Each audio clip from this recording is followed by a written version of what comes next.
Yes, we are back on the Alright Talk Show, and joining me this week is Alan from Peal Homes. Alan is all about financial freedom through the vehicle that is property, particularly using the single lets model. Alan, thanks for coming on the show. How are you?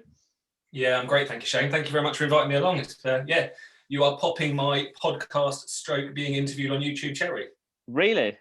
You are, yeah. Oh, yeah. Excellent. Oh, I'm so, glad. One of my rules for this year was to put myself out there a bit more and try and put a face to the brand, if you like. And when you asked me along, I thought I'd jump at the chance for that one. Brilliant. So what would you have said if I asked you last year? Would it be a think about it? Yeah, I think I would have had that imposter syndrome that, I can't believe, he must be a mistake that he's asking me to have a chat with him. So I probably would have put it off. No, well, you know what? It's great to have you on, and I've seen that you've been doing bits, and I'm here to have you on so you can tell everyone what you do and get yourself out there a bit more, I think. Yeah, thank you. Yeah, awesome. So,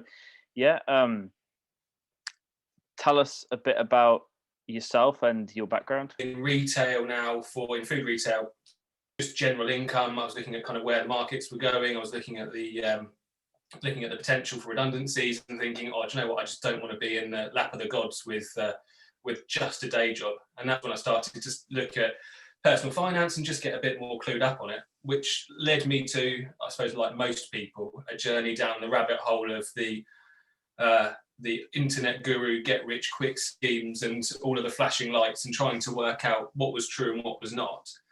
But quickly kind of honed into the fact that property was what was genuinely exciting me, looked like it was the most realistic avenue to be going down. And I'd enjoyed doing like our own stuff on my wife and I's own house and kind of seeing that grow and grow in value as well as in style. And so, when I was about, I don't know, just after my 30th birthday, started knuckling down to try and work out how the bloody hell we're going to afford to start a property business. So I had a bit of a stint with rent to rent. So I decided that the lower capital approach, because we didn't have the cash to put into buying our own places, and the promises, I suppose, of higher monthly net returns and being able to escape your day job was a good idea.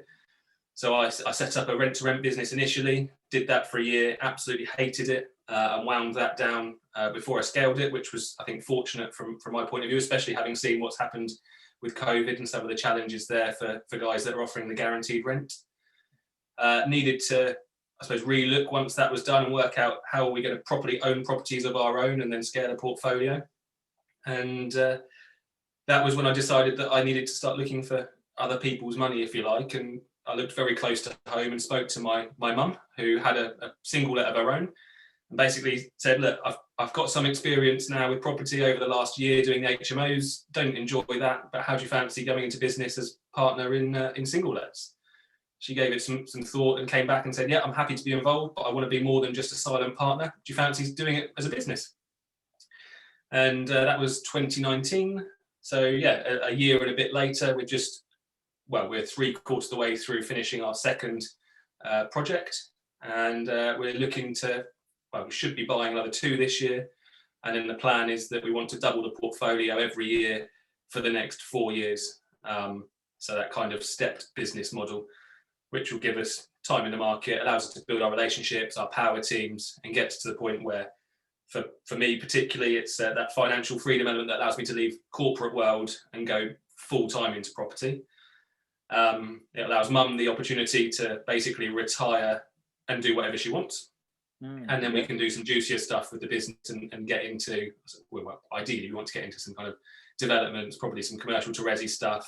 But we wanted a firm foundation behind us before we started to run before we could walk, if you like. Yeah. So that's where we are, kind of in a nutshell. Yeah, awesome. And you've got a plan, haven't you, in place? And did you? Because I've been following your socials, and you wrote that, was it in December, start of January time? You wrote like your 5-year plan. Is that right? Yeah. So we had a rough idea of where we wanted to go. We after our first property, we made some mistakes. We, like everyone does, you're learning from fresh, aren't you? And some of those would cost us some money. And we decided that rather than just keep burning money on projects, potentially, we would spend some of our cash on getting a property mentor that had been there, done that we could learn from and not shortcut, but basically learn from their experiences. And so before we'd been working with Rob for a while, we kind of had in our mind that we'd buy 4 a year every year, and we'd do it lovely, 1 a quarter. So every 3 months a deal would fall into place, and then we'd finance it. And it became very evident that that's just not, the reality is it's never going to fall as neatly as you need it to. So we reconfigured that, and to get to the same end goal over the next 5 years, we've taken this tiered approach, which feels much more accomplishable.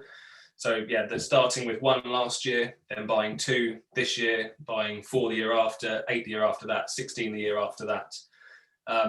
That will take us to the point whereby, as I say, we've got the financial freedom element. And we know that we'll need to evolve the strategy slightly. So last year we brought on board our first investor. So we'll recycle hopefully the funds out for getting them on board again for this time round once the refinance has been done. We know we want to be working with more investors to grow the portfolio in line with the business plan, because we haven't got enough of our own cash to do that. And when we start to get to the bigger numbers, so next year should be doable quite comfortably, just bring on a couple more investors. The year after that, we know we're going to need to add in some flips to raise some extra capital as well, even if those flips are just used to pay investor interest effectively. And so we started off buying houses. We thought that terrace houses was the way to go. And we decided that actually we would look at flats instead, because we can get a greater return on our investment from the capital put in point of view. We can make our money go further on less, and we can get almost the same returns. So it just allows our money to go further. But it also means that further down the line, when we're looking at buying 4, 8, 16 units, smaller blocks of flats will probably fulfill that role. So rather than trying to buy 4 terrace houses in a year, we'll just buy 1 or 2 small blocks of flats. And in our investment area, there's plenty of that kind of stuff, which was one of the reasons why we chose that. Yeah, nice. And so you'll be doing that then. So as you said, doing doubling every year. So you'll be doing that. Is that with purely investor funds, or is that a bit of both, of like refinancing, like the cash you pull out plus investor funds to help build your portfolio? Is it? Yeah, so we use the buy, refurbish, refinance model. So the idea being that you buy at the best possible price, obviously taking into account the kind of product that you're buying. So we tend to buy the shitty stuff because that's where the most value is that you can add. The refurb and getting the balance right between the quality of refurb that you do, because we want to hold it for the long term as well. It's sometimes some of the money that you might put in up front is a bit higher than if you were just flipping it on, because you want it to last. You don't want to be trying to sort stuff out whilst the tenants are in there. And then, typically trying to refinance at the 6-month mark, or we are possibly going to see if we can do it a bit earlier. We were led to believe that most mortgage companies would want you to have owned the property for 6 months before you could refinance.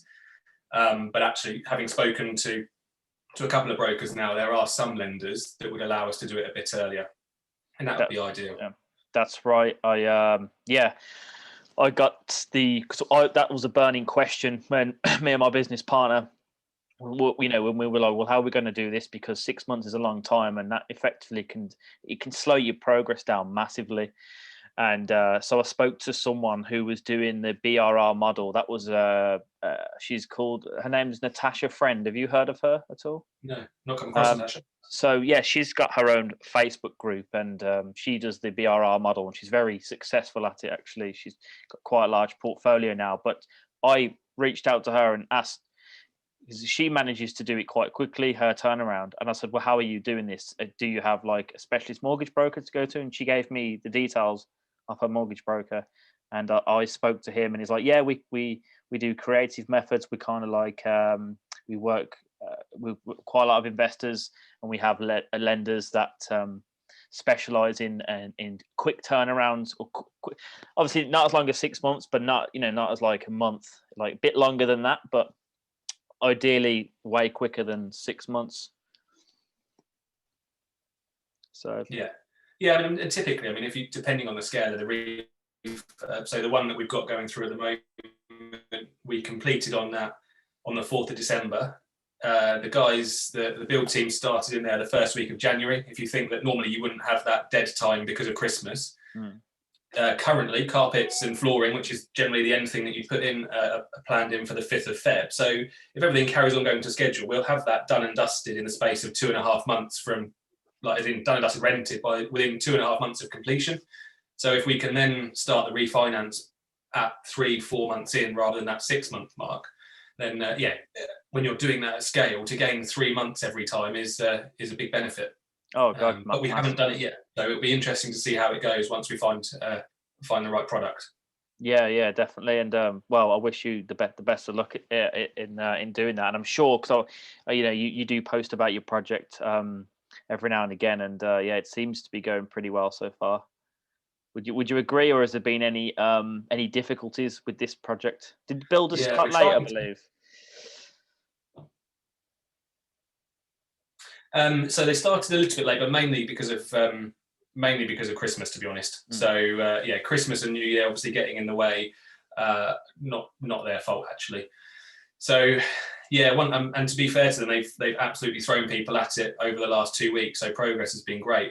We've again, one of our things that we wanted to be better at this year was posting the updates on social media, because I find it quite difficult to put the time aside to type everything out and make it look pretty. Yeah. I've worked out if we can do it a week in arrears, that gives me enough time to take photos 1 week, and then over the next 7 days I can type it up and get it out. And no one on Instaland knows that it's a week behind. It's only me that does. Well, my listeners know now. They know the secret. That's it. Absolutely. So generally everything you're now going to see on Instagram will be a week behind the real life progress, but it just gives me some breathing space. You know what though, Alan? At least you're putting it out there to show people what you're doing, to show potential investors what you're doing, and the fact that you are getting out there. And you know what? I always say, as much as it's kind of nice for things to look pretty, I think as long as you're getting content out there, no matter what, that's the value. The value's in what you're putting out. Yeah, I think one of the things for us though is we wanted to make sure that what we were putting out there was genuinely what we were doing, because it's easy to fill, isn't it? You can fill it with pictures of other people's stuff that you badge up as inspiration. Yeah. It's easy to fill it with loads of quotes, which is what we probably did when we first started. But actually, we wanted it to be a genuine showcase of what we were doing. We wanted it to be an honest appraisal as well of actually, this is the stuff we're seeing, these are the issues. And we're going to do some stuff like get the look. So at the end of it, we'll take some photos and we'll share like the paint that we've used, the colours that we've used, where we've sourced it from, just to try and help people out. And also, I mean, from Instagram, you get some great feedback, don't you? So someone will say, oh, you've been using that paint, but you can probably use this one, which will be cheaper, better, harder wearing from this supplier. So it works both ways. Yeah, it does. Exactly. And that's absolutely spot on. Yeah. So working with investors then, have you had any investors on board with this second buy to let then? Yeah, so we brought on board our first investor for this one. So the first house that we bought with our own cash. And then we were planning on doing the same with this flat that we've got now. But we had some issues with lending. So everything took absolutely ages. And then at literally 6 months for the lender, at which point, at the first and second point, were telling us it was all great. And then at the final hurdle told us that they weren't going to lend for a variety of reasons that they knew up front. And by this point, because of COVID, the purchase had been going on for 6 months already, so we were keen not to lose it. So it was a bit of baptism of fire, really. We had to find some cash so we could buy the whole flat cash entirely. So this was a family member. We've been talking to them for a little while about what we've been doing, but had never explicitly asked whether or not they'd be interested. And then, exactly as the books, YouTube videos and podcasts say, you've just got to talk to people and ask the question. And we were fortunate on this case that, the family member was happy to lend to us. They get a good return on their money, so they're getting 8% over the course of the 12 months. It allowed us to buy the flat cash, and so we were able to continue with the purchase. So we're hopeful that by the time we finish this one and get them their interest back and their cash back, that they'll like it enough that they'll want to throw that money back in again. Yeah. And then this year, to be able to carry on, we want to raise £100,000 in total over the next 12 months. So we need to basically just be asking, talking to people. And if I'm absolutely honest, that's the bit that I find quite difficult. It's not in my normal skill set.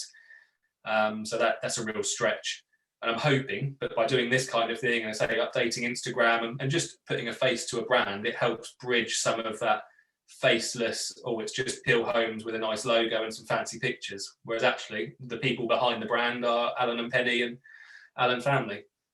Yeah, totally agree. And I say this to so many people: investors mainly buy. Obviously, you've got to have the deal there; the numbers have to stack. But I'd say a large percentage of that relationship is built on the likability factor of yourself and Yeah. and what you're doing. So yeah, like a face to the business definitely helps, and just getting out there really, and like going on things like this talk show and doing your Instagram, and yeah, like when I've got enough capital where I would like to invest with other people and kind of give back to the property community, if you will, I will be investing in the person as well.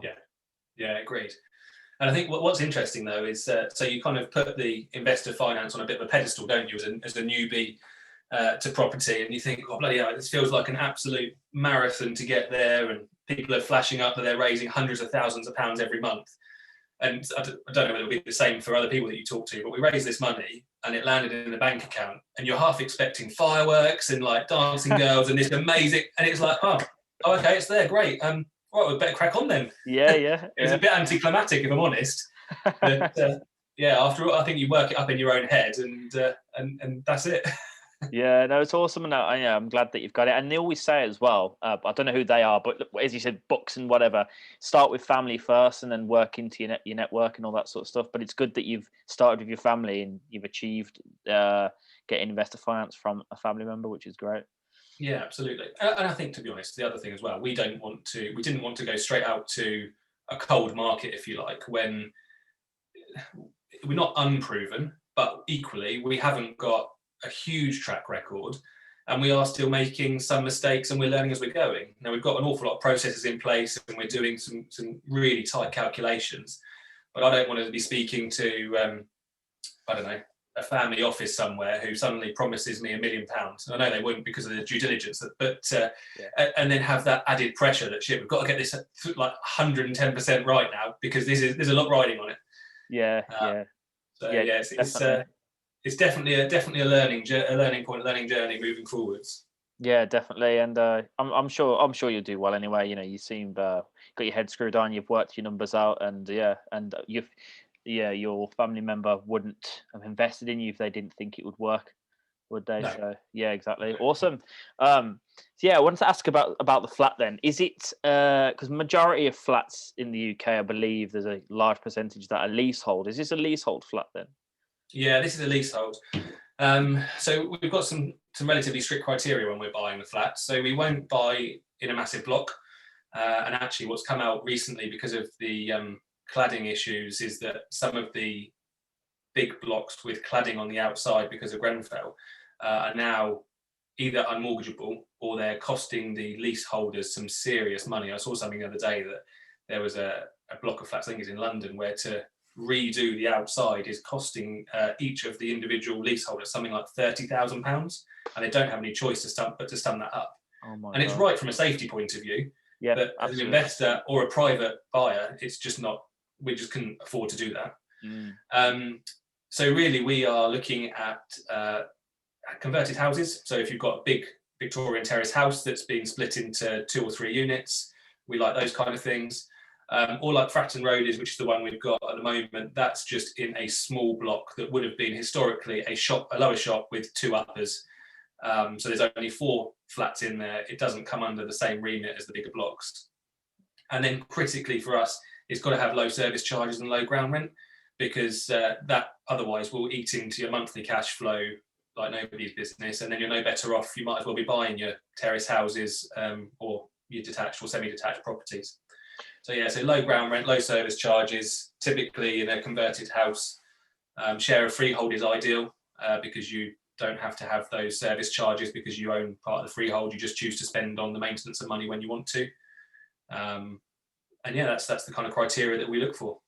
Yeah, that's good because I've looked into leaseholds in the past, and yeah, just because you can get some leaseholds of flats available like at a good price, but I think. I mean, I might be wrong here. I probably am, but like investors seem to stay away from leaseholds because they kind of want to own the freehold. Yeah. But they are a good. I feel like you almost go into an untapped market, if you will. There's only a select few investors. I mean, you're the only person I know from our community, if you will, that goes into freehold. I think I heard one other person on a podcast once that they concentrate on freehold because she said that not many people go after them. So because you've got to do a lot more due diligence, a lot more calculations go into it. You got to see, because with freehold, let's say for instance, I don't know, if whoever owned the whole ground, the roof needed replacing, is it you that replaces that, puts into replacing that, or is there a pot that's built up? So I'm guessing that's. Well, do you know the answer to that one at all? If there's a maintenance pot that's built up through the ground rent in case So of it depends. big To be honest, repairs. it depends on the terms of the on the lease. So some freeholders will have done it so that, I don't know, let's say they take £100 a month service charge, and a percentage of that goes into like a slush fund. That's And it. Slush fund. if you then need a roof, then they just take the cash out, and if it needs any more, then you obviously have to contribute. Most that we've come across don't have that, and the service charges will just be flexed up and down depending on the amount of work. But again, one of the reasons that we like the leasehold flats, we'd love to own freehold blocks, as I say, kind of longer term. But if you've got like the roof of Fratton Road, if the roof needs replacing, then there's four flats that will contribute to that. If I've got my terraced house and the roof needs replacing, then I'm forking out the whole 10 grand for the re-roof single-handedly. So it swings and roundabouts. You don't own the entire thing, but at the same time, you're looking at 125, 100 plus year leases. That's far going to exceed my lifetime. And we want this to be a legacy business. So we want my son to be able to take this on if he wants to, or just run in the background when he's older and we've gone. But even so, it's not challenging to extend the leases for another 100 years, 150 plus years, especially if you do it in a timely manner. That's right, yeah, and that's something. Yeah, you've just touched on another point as well. With leasehold, you have to make sure that there is enough lease on it as well, right? Yeah, so anything less than 80 years, some lenders start to get a bit twitchy. Anything less than 60 years, the reality is you're not going to be getting normal lending on it. There are a couple of specialist lenders, and we will look at short leasehold flats because we've got a good solicitor that understands them very well. And in the same way, so you would have, I'm sure, heard and seen from some of your other guests that most of people in property are looking to add value in some way. And a really good way of adding value, in some cases, without even touching the interior, is just to renew the lease. Because to renew a lease can be 15, 20, 25 grand. If the vendor doesn't have that kind of cash available and the buyer's market is much reduced because they can't personally get lending as well, you can nip in, be buying it cash, getting them to do the lease extension that you pay for, and all of a sudden, overnight, you've created X amount more equity in your property. So we haven't done one of those yet, but we are very aware that it's an opportunity. And we make it really clear when we're talking to our agents that we will happily look at anything with a short lease. And we've seen some stuff come up with like 45, 50-year leases. Wow. So it just shows how long it's been in the family, if you like, that property. Yeah, wow, and you know what, you touched on adding value when the lease is low, and if you can extend that lease. And I seen a graph and an article a couple of weeks back it was actually, and it was like how much, like depending on the years, depends on how much the lease will cost, and then the next to that was how much value it will actually add. And yeah, it's the margin's actually pretty good from what I saw. The generalization of it. Yeah, and again, we haven't had to do, we haven't seen or done one for a while, so I'm not completely up to fresh with the calculations. But there's various calculators you can use, but it does depend on the freeholder. So some freeholders will choose the calculation that is the kind of the norm, and whatever multiplier that is, I can't remember.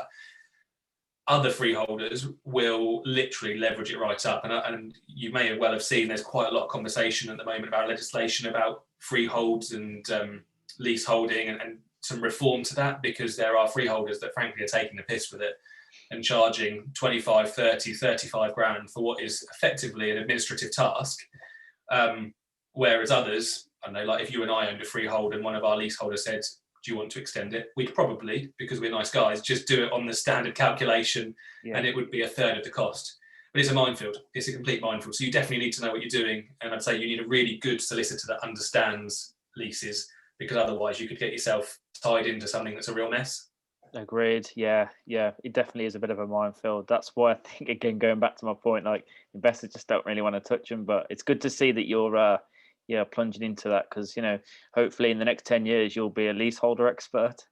Yeah, well, that's the plan, isn't it? I mean, you've got to carve out your niche in whatever your business is, and if there's an opportunity to make some cash, then we'll have a look and see what we can do. Absolutely. So speaking of cash, then let's talk numbers. Then let's go back to property number one. What was your purchase price, your refurb cost, if any, and GDV? Yeah, fine. So the property number one, interestingly, and for anybody that's listening to this that has done property before, they'll be like, that is an awful deal. And the reality is, with this one, we could have just bought an off-the-shelf vanilla buy-to-let or a nicely done house and got the same returns. But what this one did do, we kind of treated this as our education. So we under-egged the refurb by 20 grand, which is a lot of cash. Wow. In part because we had a surprise re-roof that we hadn't picked up in our viewings, and the survey hadn't picked up. So purchase price was 155 grand. We budgeted 25k to refurb. We ended up spending almost 50. So stamp duty, because we buy in a limited company, stamp duty, we had to pay the 3% second home stamp. So that was just over 5 grand. And we bought it on a mortgage, this one. So 75% loan to value. So 25% deposit, 38 and a bit grand. So total amount in was 95.5 grand by the time we'd finished. We managed to refinance it dead on what we thought, which was 200k. So by the time we'd refinanced at 75% loan to value, we've left in just shy of 62 grand. So the measurement that we are now using moving forward is return on capital invested. So we're not worried about yield. And the return on capital invested on that one is 8.5%. So it's not an absolute stonker, but in grand scheme of investing your cash, there's 8.5% isn't bad to get every single year. Yeah. And that's a net figure. So that includes, so we have a managed portfolio. So we pay a managing agent for that. That includes all the insurances, mortgage, the whole work. So that is net all the way down. Awesome. So what's that pulling a month then, net income for you guys? So about £440, £450. So we've just so we broke the rental ceiling in the postcode for the property. Excellent. So it rents for the previous tenant was renting it for £900 a month. We've just got our next set of tenants going in at the end of this month, and they're going to 915 a month for a 2-bed terrace. So it's pretty healthy. Amazing. Yeah, that's really good. Yeah, and that's awesome to see you broke that ceiling. Yeah, spot on. And you might have already mentioned that. What's the mortgage on it again? Sorry. What, a month? Yeah. I want to say it's about 350 a month. 350. Yeah. Is that interest only? Or... Yeah, interest only. Yeah. So the plan for us, we kind of what we term in the growth phase at the moment. So we are over the next 5 years is our growth phase. We know that we'll be leveraged higher than we want to be longer term. So that's 75, probably to 80% loan to value in some cases where the numbers need to work that way. And then once we've got to that point over the 5 years and we've met our goals, then we'll start to look on paying down some of the mortgages over a period of time and using further properties to pay down the portfolio. Yeah, I think that's pretty much what I would like to do in the future is, get interest-only mortgages, and then down the line when my properties reach capital appreciation, remortgage and pay off some of my older properties, and I might leave my kids with some debt. Yes. Good debt though. Yeah, absolutely. And so we invest down on the south coast. So we invest in Portsmouth primarily at the moment, and we live on the south coast. It's about 45 minutes away from home. And one of the reasons we chose the area was because there is a good mix of rental demand and capital appreciation. So it works well. And being a big city, there is loads of supply of property and there is loads of supply of tenants. So to give you an idea, we had 10 people look at Carnarvon Road, which is the one we just talked about, in the last 10 days. And all 10 of them offered full asking price for the rental. So we're not scratching around for tenants. And part of that is because the product quality is so high. I went back in there today actually to see what it was like a year on from being finished, and it's absolutely immaculate. So as a single let, it works well. Brilliant. But as a first one, we probably over-spec'd it in some places, which was one of the learns for this next one round. Yeah, it's like, do you think you might have gone in there and put stuff in for the quality you would have liked, or if that makes sense? Yeah, So which meant you overspent? we didn't. We were aware that our standard of living wasn't what a rental needed, but equally, we didn't want to create a really poor quality product. And being first time round, we hadn't done things like really sweated the fact that we could get proper trade accounts, and therefore you can get products at a reasonable discount. And also, because I said because we knew that we wanted to keep this for the long term, we also didn't skimp on things. Like, we probably could have allowed the boiler to run for another few years, waited till it broke down, and then replaced it. Whereas we paid the few grand to have it replaced then and there, and we also added in the kind of new radiators and new heating system. We probably didn't need to do the latter part, which was some of the learns for this next one. So yeah, doing what you think needs to be done versus doing the things that are going to add genuine value is definitely an important learn.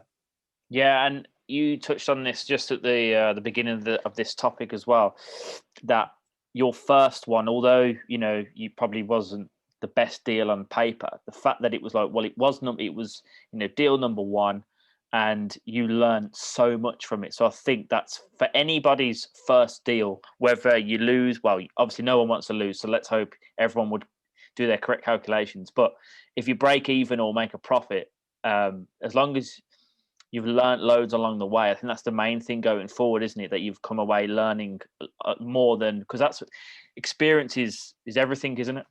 Yeah, absolutely. I mean, we have quite literally a price for every single room, anything that could happen, because with Carnarvon Road it did. And so we know quite literally from roof tiles down to damp work what something should cost, and therefore we've got a base price for it, which has really helped with the calculations for further projects. So yeah, we literally treat that one as our education, as if we'd spent 25 grand on some sort of property education. Actually, we just went out into the field and tried and learned lots from it. Yeah, that's a good way to look at it. Yeah, that was your property education. And that's what I say to some people, like, some people, like, courses are great, but sometimes just diving in and making the mistakes and learning from them, that's essentially the course, isn't it? Yeah, absolutely. And just, speaking to people, and learning that way and implementing it, action, you've got your knowledge and then action in that knowledge. Yeah, and fundamentally, it's still paying us every month, and the equity that we've got hasn't gone anywhere. The equity is still sat in it. It's just in bricks rather than in the cash that was in the bank. Yeah, exactly. So, we were quite happy with the way it worked out. Yeah, spot on. So numbers on the second one then, could you disclose any of those? Yeah, that's fine. So obviously this is a work in progress. So some of these are guesses or calculated. Purchase price on this one was 72 grand. So this is a 1-bed ground floor garden flat. Refurb is going to come in about 13 grand. There's 3% stamp duty, so 2,160. Legal's about 1,500 quid. So all in, we are going to be around the 37 grand mark. Refinance, we reckon we can conservatively come in at about 105k. So if we refinance at 75%, we'll leave in 12 grand. And return on capital invested on this one will be just around 30%. It might be a little higher. That's based on £650 a month rental. We might be able to squeeze it up to 675, but we'll see. 650 is comfortable.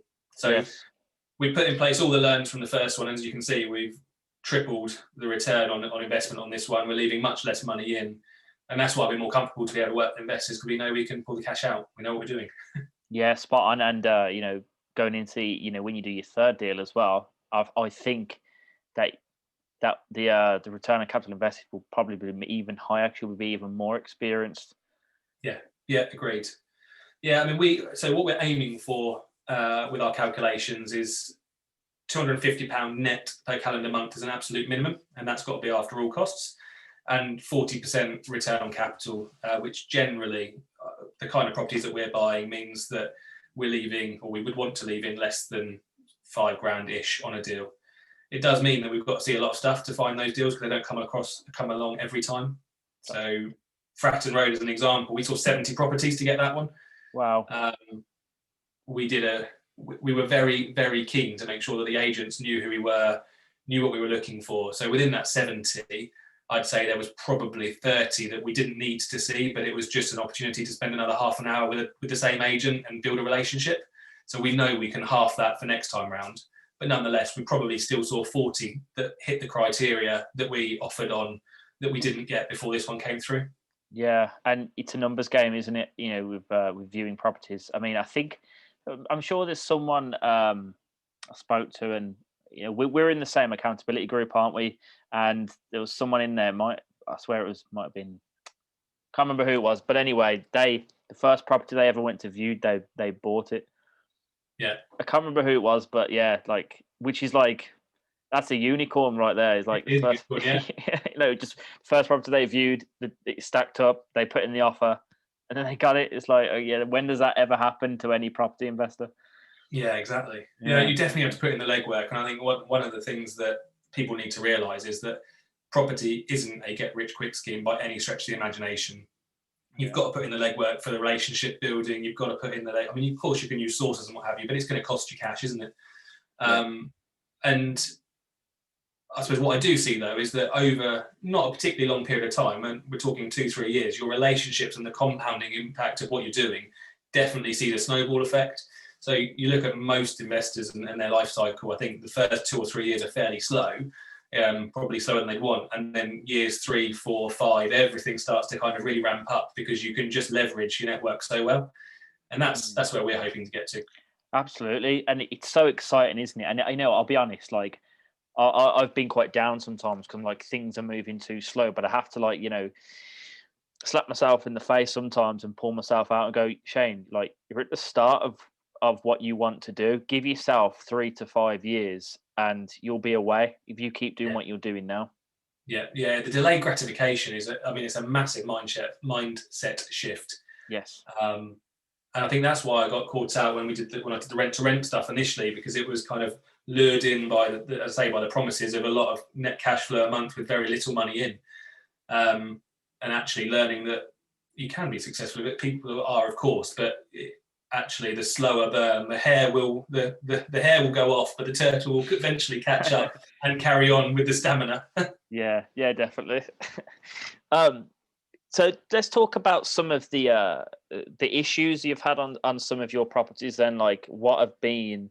You could talk about your first property or your current issue. Have you had any major setbacks? Then you mentioned the roof, didn't you, in your first property? Yeah, so I think the roof. So yeah, Carnarvon Road. What we hadn't really considered was things like damp. Damp is the biggest. So far has been the biggest additional cost that we've taken in any of the properties, because you can, if you don't know what you're looking for, it's actually not that difficult for a vendor to cover up in the short term. And it's then only when you start digging around or taking something down or being there for a little while that it kind of rears its head. And we also didn't realise quite how extensive it could get. So Portsmouth is a naval coastal town. The properties there are hundreds of years old, and generally everything is damp, and it's from kind of rising damp primarily. So we ended up with rotten joists in Carnarvon Road. We ended up with having to tank walls because we got rising damp in pretty much every single room. And when you're doing that across a terrace house, it was a few £1,000s that we weren't considering. And then when you start taking some stuff apart and you realise that actually it's not like a new build where you take down a nice stud plaster wall and you put a new one up. You start taking down some old lime plaster, and actually the lath falls off behind it, and all of a sudden you've got quite a significant amount more work than just skimming a wall like you thought it was.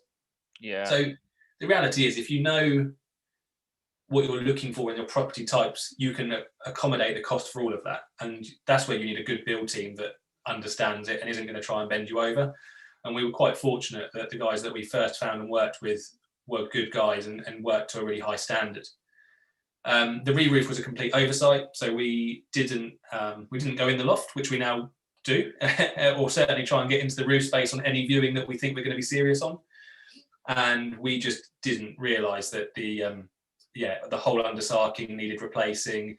And at that point, you've taken off all the roof tiles, so you may as well replace it with new, because again, we wanted to keep it for the longer term. You've then got scaffolding costs, etc., and all of a sudden these bills just keep kind of cranking up, and before you know it, you've spent £7,000 on a re-roof that you hadn't accounted for in your initial figures. Yeah. So I'd say that was the kind of the biggest, most expensive learning point.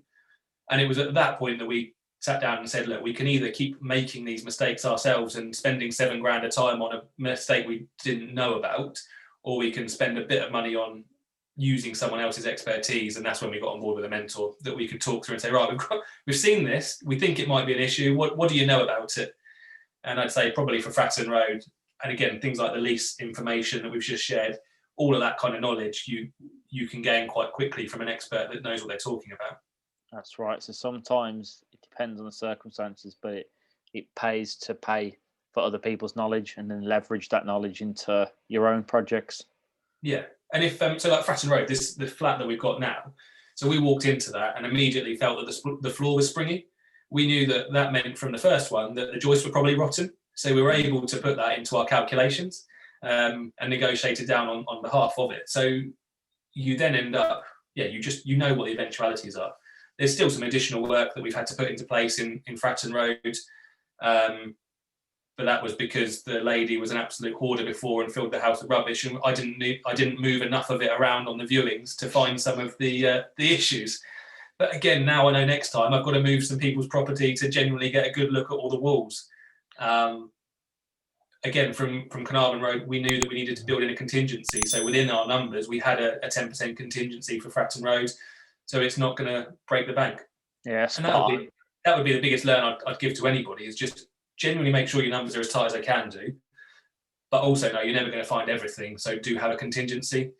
And don't try and chase the numbers because you're excited or pissed off that you haven't got a deal, because it's easy to massage your numbers to make them look like they're going to work. And then when you're spending your cash on it, realise that actually you made them work and now it's going to cost you more than you thought. Yeah, and another one as well, don't get emotionally attached to a deal because you spent time on it. Yeah, absolutely. Yeah, be prepared to walk away. It'll save you thousands. Yeah, for sure. Yeah, absolutely.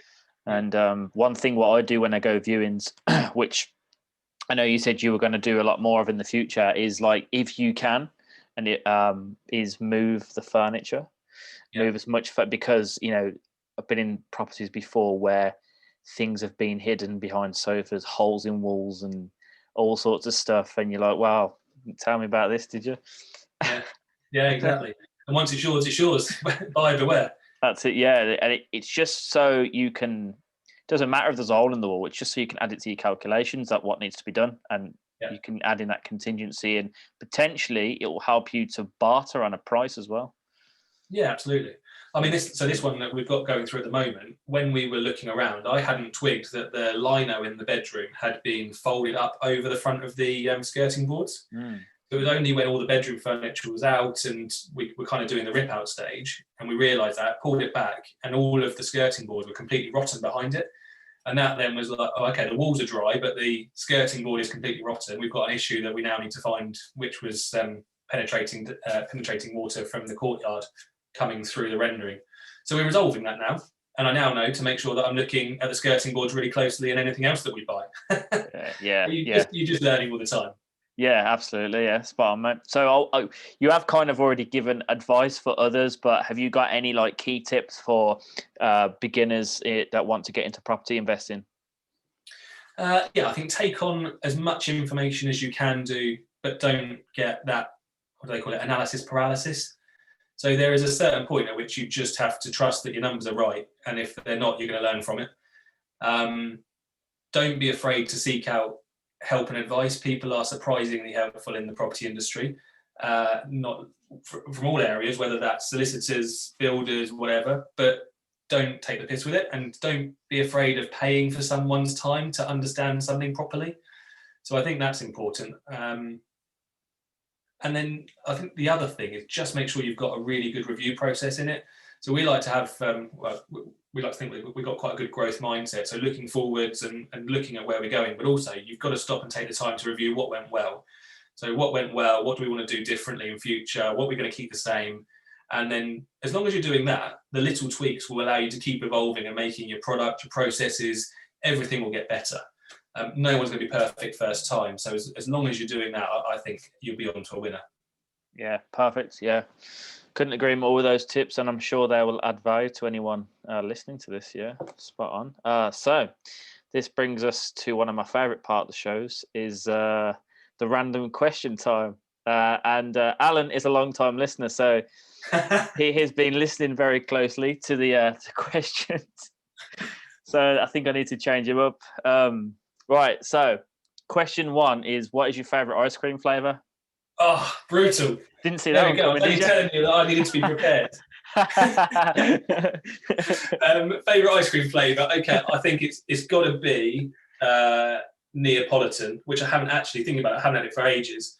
But oddly, I would then dig out the strawberry bit because I wouldn't want the strawberry. Yeah, I'm digging out the chocolate for me because I love What this. is that? You can't do that. I don't know. I just find it like an odd chocolate taste. It's not real. I think the same about the strawberry. It's definitely a fake strawberry flavour. Yeah, because I like that fake strawberry flavour, kind of like a McDonald's banana milkshake. It's fake banana, but I love fake banana. Yeah, I get that. So yeah, Neapolitan, but I'm now going to have to find some because I haven't had that for ages. Yeah, you're making me hungry for ice cream now. I've got cornettos in the freezer. I must have one.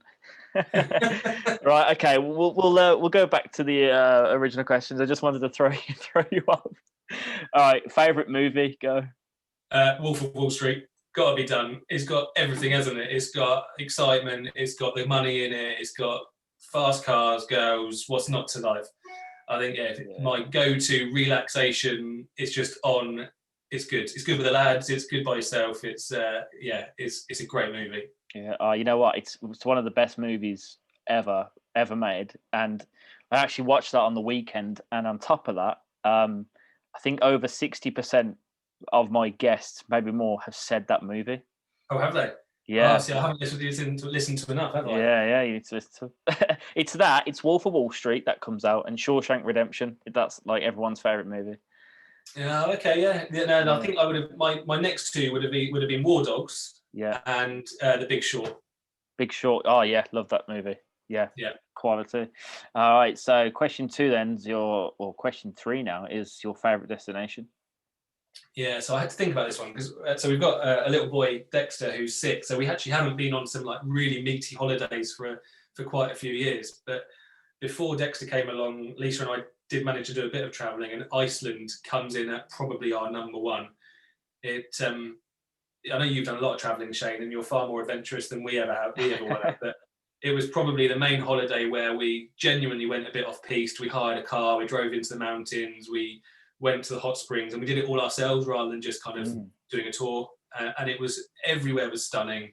Everyone was really nice, and it was just so different from anything we'd ever experienced. I'd recommend it to anyone. Yeah, it's next level Iceland, isn't it? And just the small town of Reykjavik is awesome, and everyone's so friendly, aren't they? Yeah, bloody expensive, but it's an incredible place. Yeah, I think it was like around £9-10, or £8 to £10 for a pint, I believe, when I was there. But yeah, fantastic country area. Yeah, and the fact that you went out in a car yourself is I think it's I actually haven't done that. I've just been kind of local and went on tours, but the fact that you've done that yourself is awesome. You went out. Yeah, it was amazing. We did it. So we self-drove the Golden Circle, which was great. And then when we were out there, they were having one of their worst winters ever, and we needed to get home. So they'd closed that main road into Reykjavik from the airport, and they opened it for about 20 minutes. At which point we jumped in the car and drove along, and it was crazy. You could not see literally in front of your face. There was lorries that had blown over. There was massive pile-ups. And we did eventually get to the airport, and the guy looked at us and just couldn't work out how we got there. And both my wife and I are literally shaking, really pale. But it's a great trip. Yeah, awesome, mate. Yeah, great answer, great country. All right, question 3 then. What grinds your gears? Yeah, so this one, do you know what? I'm quite easygoing. I'm quite, not a lot does. But when people say that they don't have time for something, and they talk about wanting to make change, like whether it's getting fit, eating healthily, building a business, and they say, but I haven't got time to do that. And then you actually talk to them, and they're quite happy to spend 4 hours a night watching Wolf of Wall Street or playing on the PS4 or what have you. And I just think, actually, if you really wanted this, you would find the time. yes, that really, really irritates me. Oh, how do you do this? How do you do all this stuff? You must be really planned. Well, I just don't sit in front of the TV for 5 hours a night, and I spend my time a bit differently. And Yeah, actually, I'm working 6 days a week to make sure we can do it now, rather than having to work 6 days a week when I'm 50, 60, 70. yeah, I totally agree, and I'm sure you've had this many a times when you chat to people. Like you could literally hand them a blueprint. You could give them, Rich Dad Poor Dad. You could give them all these property books, and you could hand them it on almost on a silver spoon, the blueprints. And then you go, right, there you go, and they're like, oh, I haven't got time to read that book. And then Yeah, you're right, and it's just like they're just going to stay that way yeah, the whole, yeah. or they might wake up when they're 50, then decide to do it, but by then, not exactly too late, but they don't have as much time. No, agreed. And you can't force someone to be as hungry as you are. And I think No, that's one of the things that I've learned is I'm quite passionate about what we do and why we do it. And if that doesn't rub off on someone, then you can't force it down their neck. And you just, if they say they haven't got time or they don't want to read that book that you recommended, then that's fine. That's not the deal. you're right, mate. And you know what? A pet hate of mine, it is when like you don't do that. You don't force it down their throat. But when they say like but they're complainers about their own life, but they won't change it. That's what Yeah, annoys yeah. me. Mm. But that comes down to that your network is your net worth, isn't it? And obviously little groups like we're in, where you can bounce around the excitement and share the knowledge and share the readings and the watchings. Mm. I think that's so important, to find a group of people that you can genuinely gel with and expand your world. Because if you don't, A, it can be quite lonely, and B, I think it is difficult to keep that momentum going. It is, and it's about having that big thing in our group is circle of five, isn't it? And being around Yes. positive people that you strive off each other, you give each other advice, boost each other's morals. Yeah, it's definitely recommend that to anybody. Which is kind of going a bit off topic, but we'll quickly dive into it. Is you know being around people, if anyone's bringing you down or is negative in your space, friends that are just bring you down, just cut them off. Or if you don't want to cut them off, just spend a little less time with them and spend slightly more time with people that want you to do well in life, and you'll get Yeah, further. completely agree with that. I think it's hard, isn't it, if you've only got a small circle of friends and you want to maintain that. But if you want to make real change in your life and your business, then you've got to find the people that are going to support and motivate you, and wean yourself off of the other negative behavior. Absolutely. Yeah. We don't. I have to say, we don't. I'm quite ruthless with it. If someone's negative or not adding value to our life, then generally they're not in it for very long. Yeah, I totally agree. And yeah, you know what? People see that as ruthless, but unfortunately for them, it's necessary. And that sounds brutal but it's necessary for, Yeah. I recommend that for anybody. And just to quickly as well, touching on actually your health as well, Alan, because I have seen you've done tremendously well in your fitness as well. And I know like that saying like health is wealth. And like just to say, you've got the time to concentrate on property, your job, and your gym, and you've fitted that in as well. And I think that's amazing. And just if you want to just quickly talk about that as well, how you've incorporated fitness into your life as well. Yeah, I think one of the things is you do genuinely need to know like how many hours you have in a week and how much do you want to contribute to doing stuff. And it is okay if you want to plan in a couple of hours to watch TV and what have you, but you're not going to do all the other things if you're going to do that every day. So I'm really quite regimented that I now plan my week to the nth degree. I have quite a long commute, so I have an hour's commute to work. So I get up at 5:30, get ready, on the road by 6, into work generally for 7 a.m. Working in retail, I do some other shifts as well. But then I do know that when I get home at 5, 6 p.m., by the time we've had dinner, I've got still 4 or 5 hours in the evening. So it's making sure that we know what's going on. My wife and I have shared calendars. So one of the frustrations we had was one of us rocking up and not knowing the other one was going to do something. So we now make sure that we both kind of know what we're doing. We plan our whole week ahead on a Sunday. And fitness was just, to be honest, fitness was one of those things that I was always saying I haven't got time for. And the reality was, when I looked at it, I just needed an hour. And I read a good book by James Clear, Atomic Habits, which is about removing the friction to complete things. And it starts off, it just basically says, well, if you only can afford 5 minutes, then just afford 5 minutes, but at least do that, rather than trying to do, I don't know, 7 days worth of an hour of exercise. And starting off with that, I have to say, it really helped. So just once a week was great. Then actually I enjoyed it. Let's do twice a week. Oh, we're seeing a bit more. Now I need some more structure. Okay, well, let's get a proper plan in place. But yeah, I've lost 2 stone since October. Feeling good. I'm missing the gym being open, but yeah, I feel much better for it, and mentally feel better for being active. Yeah, you know, proof in the pudding, mate. You are. Yeah, absolutely. Without eating the pudding. Well, to be honest, the biggest thing was cutting out the beers. I realised in lockdown 1 that all I was doing was drinking beer and coffee, and I thought that's probably where the extra 2 stones come from.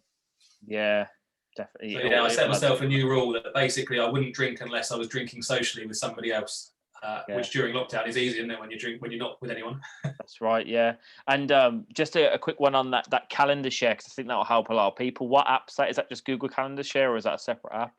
Yeah, Google Calendar, and then we've got something called A Calendar, which is just another app. I'm sure that Google Calendar now has the functionality built in to share across multiple devices, but at the time, a few years ago, it didn't. But we also have a physical diary as well. I have a physical diary that I'll write other things in and then kind of overlap it, because I like to write things down as well as just having it on a digital device. Awesome. Yeah, mate. We could talk for hours, but unfortunately, we've reached the end of the show. And Alan, I really appreciate you coming on. You've shared some absolute value, and it's great to finally get to understand a bit about your journey so far and what you've done. And yeah, I wish you all the success in the future. And I'll get you back in another year or so to see where you are. Yeah, that'd be great. Thanks, Shane. Appreciate it. Yeah, it's been really good to come on. It's been really good. If anyone wants to follow what we're doing, then we've got the Instagram page, as I've said. So we're at Peal Homes, Peal Homes. And join along and have a chat if you want to. Good to hear from anyone. Yeah, that's it. Reach out to Alan anytime. And you're very responsive. So yeah, he'll any questions you got, reach out. Awesome, mate. Cool. So that's been the All Right Talk Show. We are back again next week with another amazing guest. And that's it from me. Ciao for now.